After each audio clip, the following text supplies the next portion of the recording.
নমস্কাৰ ৰাইজ, ৰাতিপুৱা গা পা ধুই আজৰি হওঁ মানে এটা পাৰ্চেল আহিলে। পাৰ্চেলটো আপোনালোকক আনবক্সিং কৰি দেখুৱাওঁ। ফ্লিপকাৰ্টৰ পৰা লৈছিলোঁ, এখন কাৰ্পেট লৈছিলোঁ। যিহেতু দোকানত বৰ দাম আৰু বাৰ্গেনিং কৰি থাকিব আজিকালি বৰ টান পাওঁ, সেইকাৰণে অনলাইনতে লৈ ল'লোঁ। তাৰ পাছতে গ'লোঁ নামঘৰলৈ বুলি। নামঘৰত আছিলে প্ৰীতিৰ ভোজ, তালৈ গ'লোঁ। আমাৰ আইতা আগতে গ'ল বাৰু, তাৰপিছত আমি এনেকৈ কেইজনীমান গ'লোঁ, পেহী গ'ল। তাৰপৰা গৈ তাতে চাহ খালোঁ। চাহ মানে দিয়ে আৰু কম্পালচৰি, আৰু ময়ো মানা নকৰিলোঁ যিহেতু মোৰো খাবলৈ মন গ'ল। তাৰপিছত এয়া অকণমান সময় বহাৰ পিছতে আমাৰ আইতাহঁতে ভাত খালে। এয়া যে দেখুৱালোঁ জুম কৰি, সেয়া আমাৰ আইতা।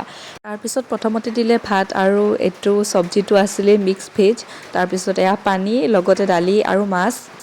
প্ৰীতিৰ ভোজটো আছিলে বাহিৰত, নামঘৰৰ ভিতৰত নহয়। আমি বহিছোঁহে নামঘৰৰ ভিতৰত।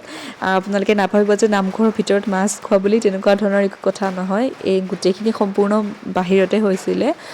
তাৰপিছত মই খোৱা শেষ কৰি ধুনীয়াকৈ তামোল এখন লৈ ঘৰলৈ আহিলোঁ। আজিলৈ বাই।